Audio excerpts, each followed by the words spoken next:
Massachusetts has become a battleground state in the Democratic presidential primary. The latest poll shows Bernie Sanders leading Hillary Clinton by 7 points here, and the fight for voters is on. As Adam Riley tells us, today featured dueling rallies for the Democrats, with black leaders on one side, Latino leaders on the other. Today's pressers happened in the exact same spot, right in front of the Massachusetts State House. The pro-Clinton people went first. They praised her recent speech on race.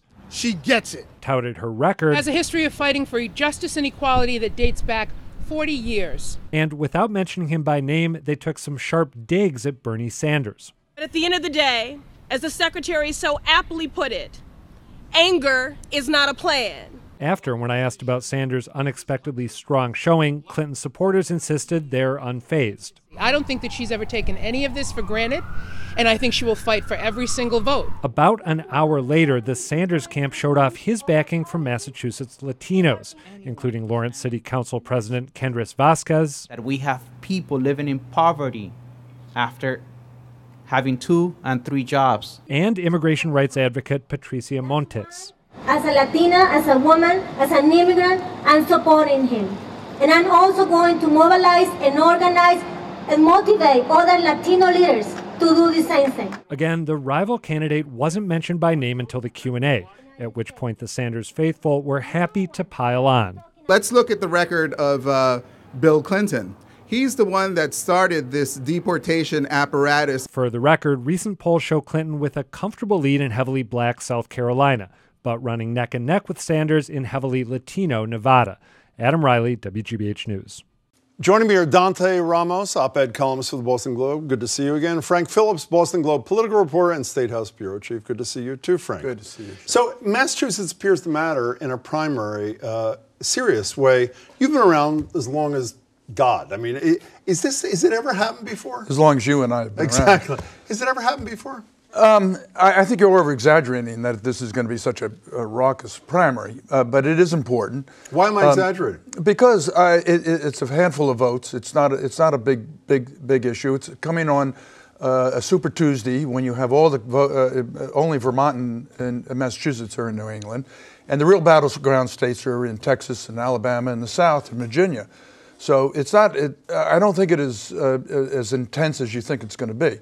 It's of some interest, and I think it's interesting that Sanders is really giving her a run here. You'll remember in 2008, the polls showed she was 12 points behind the weekend before the election. She won by 15 points. So there is some support here from her, but that support came mainly from blue-collar, middle-class people who are now going to Trump, and I think she's going to have a trouble with Sanders. See, I think it's exactly that victory which suggests to me that he's wrong. She won before. She has virtually every single elected official on her side. Shades of New Hampshire, I would argue. If she loses to Sanders, if these polls hold, it's a big deal for him, no? Or is it just Massachusetts?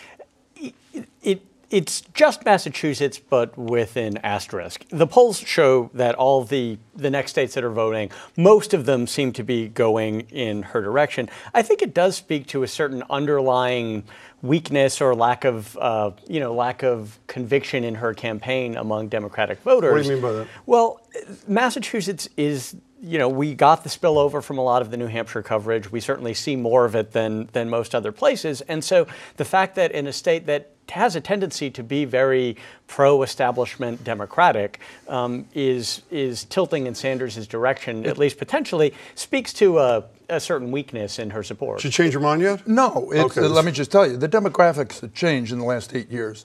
You can see it. You check with the election officials, and particularly this year, a lot of Democrats in the Merrimack Valley, out in Worcester County, are moving to independence. Those are the people who are going over to Trump. Those are the towns she carried. And they can vote in either primary. Once you're an independent, you can vote. And in 2008, she had those towns and she had those votes coming out heavily.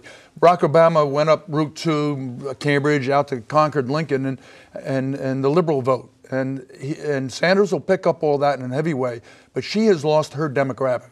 But even if you're right about the analysis about the change in these intervening years, Frank, I mean, the bottom line is the bottom line. If she loses a state she won with significant support from the party establishment, it hurts, does it not? Well, it'll be another defeat for her, yes. I'm not diminishing that. I'm just saying that. I mean, in terms of Super Tuesday, it's not the why biggest. Is she going to lose? And I don't think it's as much rooted in, if she does lose.